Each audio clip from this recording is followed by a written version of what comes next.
já teve o prazer de se encontrar com algum superdotado em Alagoas? Ainda não.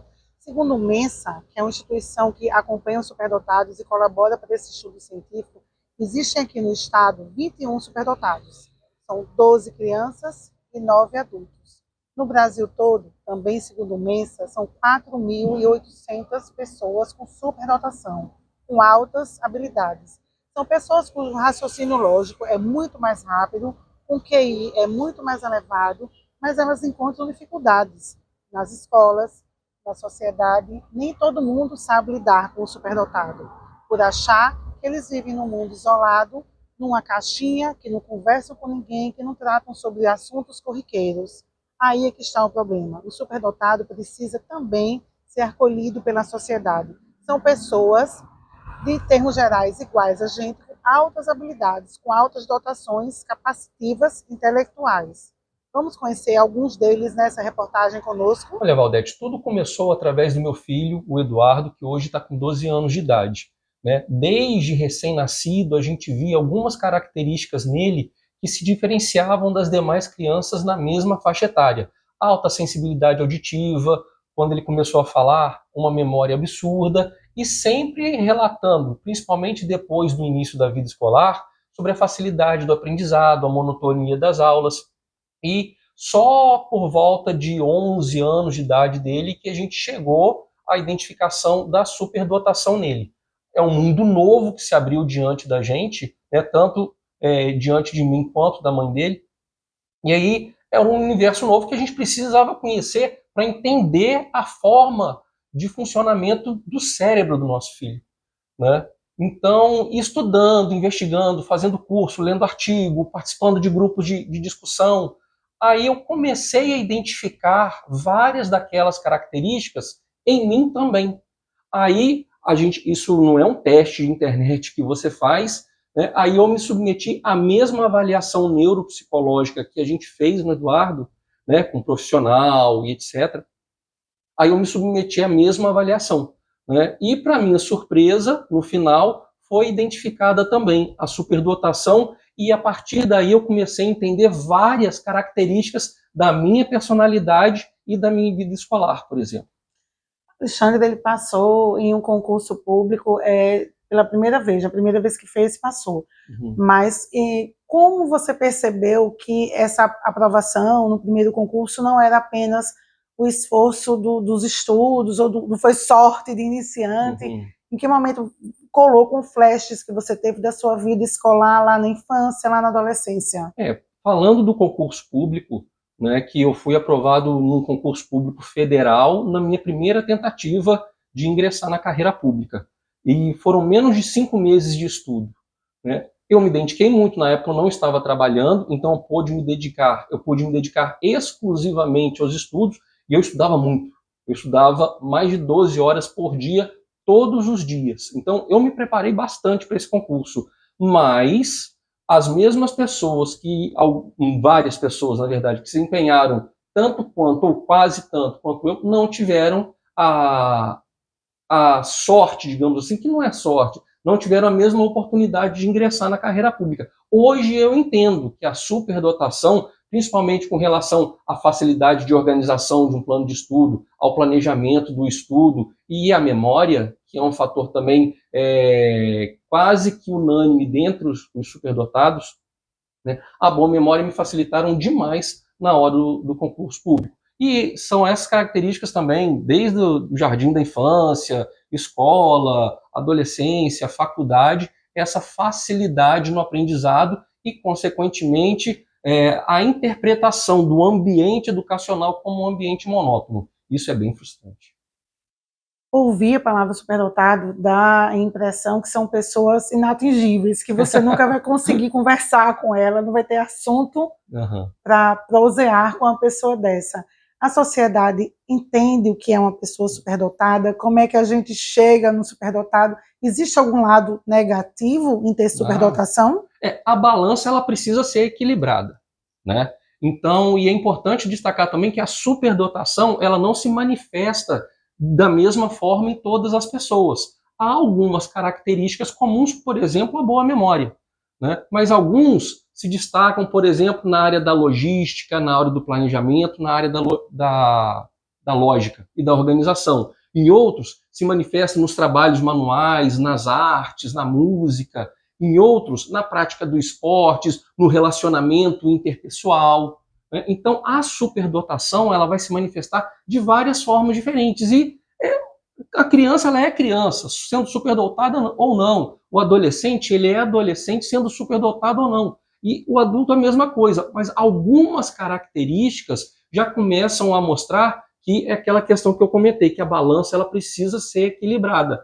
Por exemplo, é muito comum o superdotado ter muita ansiedade. Porque à medida que a pessoa está fazendo uma narrativa, está explicando, ele já pega e já quer ir para o final. Enquanto as outras pessoas estão num ambiente, digamos assim, entre aspas, né, normal, padrão, ele está lá, tipo assim, tentando acelerar o assunto. Eles tendem a perder o interesse muito rápido numa conversa.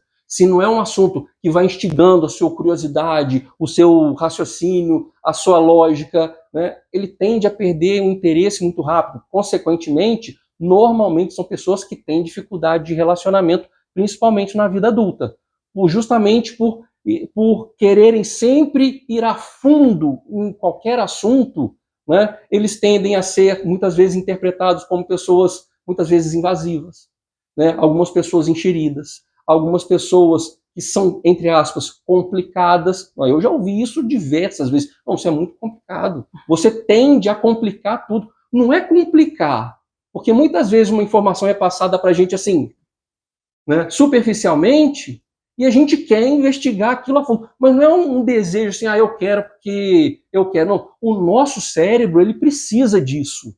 Né? Eu lembro perfeitamente com a minha ex-esposa, quando a gente ia viajar, né?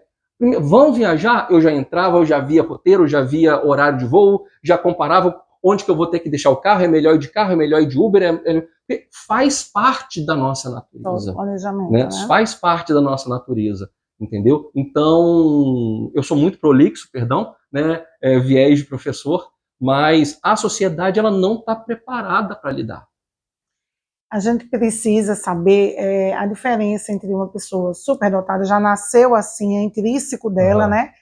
Porque hoje em dia, com a tecnologia, algumas crianças estão sendo super estimuladas. Sim. Então, a gente precisa que você explique aos nossos leitores, aos nossos telespectadores, que não é, vou colocar um celular na mão do meu filho de 6 meses de vida, que vou transformá-lo no superdotado. Não nós estamos falando de superdotação, que é diferente dessa estimulação precoce. Exato. E errada, a tecnologia. Você explica isso melhor para a gente? Exatamente. Você não transforma uma pessoa em superdotado. Isso é uma condição neurológica, isso é uma condição biológica. O funcionamento do cérebro de um superdotado, ele é diferente do funcionamento de um cérebro de uma pessoa neurotípica, digamos assim, de uma pessoa, entre aspas, normal, né? Mas o cérebro do superdotado, ele tem um funcionamento diferenciado, né? Então, não é porque uma criança ela é estimulada que ela vai se transformar em superdotada. Não, você pode pegar uma criança e colocar numa aula de piano, por exemplo, aos 3 anos de idade. Claro que aos 20 ela vai estar dominando o instrumento. Isso não transformou ela numa pessoa superdotada na área musical, na área artística. Mas outra, que tem a superdotação direcionada para o mundo artístico, talvez ela consiga alcançar a mesma habilidade que essa alcançou aos 20, talvez essa alcance aos 8, aos 6 anos de idade. Né? Então, e é muito importante que os pais, educadores, professores, coordenadores pedagógicos, tenham esse olhar direcionado para essas questões, sobre a falta do interesse em sala de aula, sobre discursos constantes do estilo, não, eu só dou uma olhadinha na véspera e me saio bem. Né? Outra característica que me vem à mente agora, com relação à memória, é essa imagem de que o superdotado ele pode ser uma pessoa, digamos assim, rancorosa, né? Mas porque as coisas que aconteceram há 20 anos atrás é como se tivessem acontecido agora pela manhã. Então, uma pessoa neurotípica teve uma decepção muito grande com o melhor amigo, com a melhor amiga. Há 30 anos atrás, Provavelmente essa desilusão já saiu do centro das atenções, né, e voltaram a ter um relacionamento normal. Mas o superdotado ele tem uma memória que assim supere muito de um neurotípico, né? Então essa desilusão sempre vai estar fresca na memória, sempre vai estar fresca. Então é como se tivesse acontecido hoje pela manhã. E quando você sofre uma desilusão, 3 horas depois você não consegue perdoar, né? Então a gente, ao longo da nossa vida, quando a gente não tem essa identificação muito clara, a gente vai aprendendo, né? Aquilo que a gente não aprende com amor, a gente aprende pela dor, né? Então a gente vai aprendendo com a vida. Mas quando você tem a identificação desde jovem de uma criança superdotada, ela pode ir passando por um acompanhamento profissional, por um acompanhamento especializado, para que ela consiga entender que são coisas normais da vida e que tudo passa, né? Até porque, Valdete, uma coisa que eu bato muito junto ao Eduardo, o meu filho, que também ele é superdotado, né? Que assim, pessoas muito inteligentes fizeram a bomba atômica. As pessoas mais inteligentes da história da humanidade, elas têm se reunido para construir armas de destruição em massa.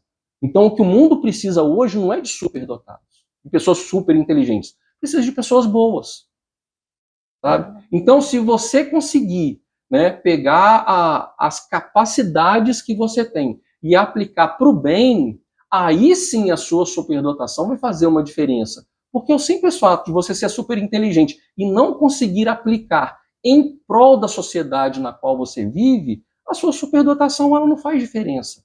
É como se fosse uma medalha que está ali guardada dentro do armário ou no sótão pegando poeira esquecida. Agora, quando você pega a sua capacidade intelectual e aplica em prol das outras pessoas, aplica na sociedade onde você está inserido, aí sim a superdotação ela pode fazer uma diferença. Até mesmo, por exemplo, no meu caso, né, que foi uma surpresa, mas isso auxilia muito no planejamento dos meus alunos. Eu sou mentor, além de auditor fiscal do trabalho, eu trabalho com mentoria para concurso público, então essa facilidade no planejamento, na organização, no raio-x de um eventual edital, isso facilita com que eles também alcancem a aprovação. Mas depende de mim? Não. É uma ferramenta. O planejamento ele é uma ferramenta. Depende deles usar essa ferramenta para o bem. Mas aí, de novo, precisa da persistência, precisa da consistência, precisa da dedicação, do comprometimento, do foco. Aí isso iguala a todo mundo. Tivemos a sorte de conhecer o Alexandre. Vamos também conversar com o filho dele. Dos 21 superdotados em Alagoas, estamos em contato com 2, pai e filho. Se você também tiver a sorte de encontrar um superdotado na sua frente, converse, troque experiências. Hoje eu aprendi que ele tem muito a aprender comigo e eu tenho a aprender com ele também. Eduardo sempre foi assim, uma criança normal, porque eles, né, são indivíduos normais, com características de uma inteligência acima da média. Desde criança ele demonstrava essas inteligências, só que eu jamais poderia imaginar que fosse superdotação, né? Até porque eu desconhecia um pouco desse universo.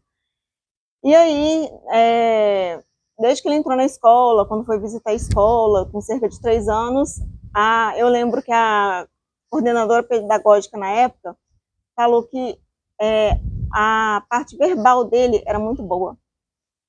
Só que, como era normal para a gente nunca deu uma atenção. Até que as próprias mães na escola começaram a pontuar, né, algumas características, tanto do raciocínio lógico, quanto algumas barreiras que iam aparecendo no dia a dia, quanto a pediatra dele, que sempre foi muito presente, eu sempre relatava tudo para ela, e aí ela foi a pediatra que encaminhou no final para uma avaliação neuropsicológica.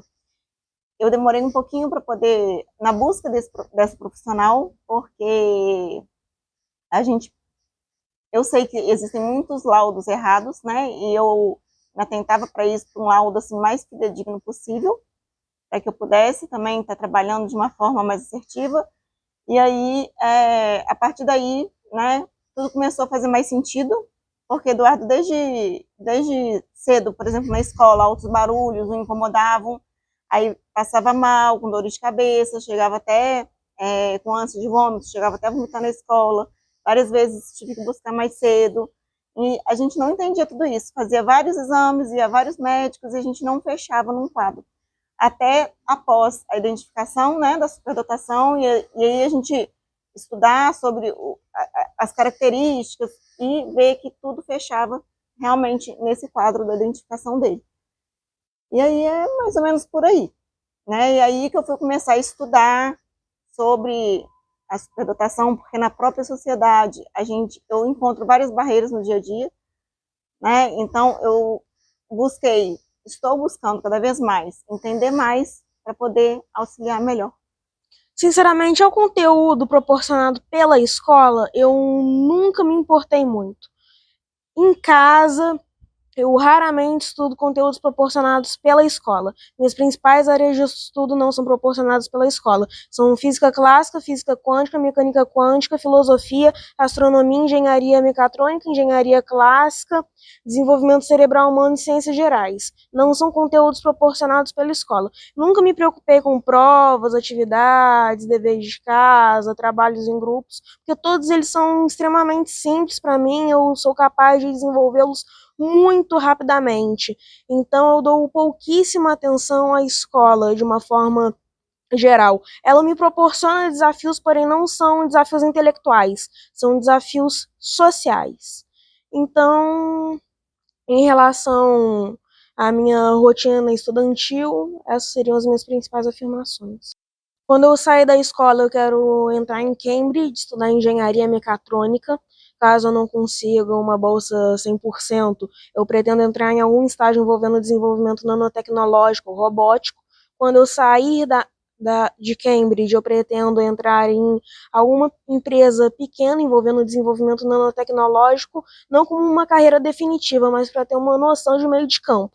Depois dessa empresa, eu pretendo embarcar na NASA, trabalhar no desenvolvimento de rovers, que são robôs que detectam capacidades minerais marcianas. Enquanto eu estiver na NASA, eu vou juntar dinheiro para abrir minha própria empresa de engenharia mecatrônica, que atuará em áreas relacionadas a desenvolvimento nanotecnológico e robótico.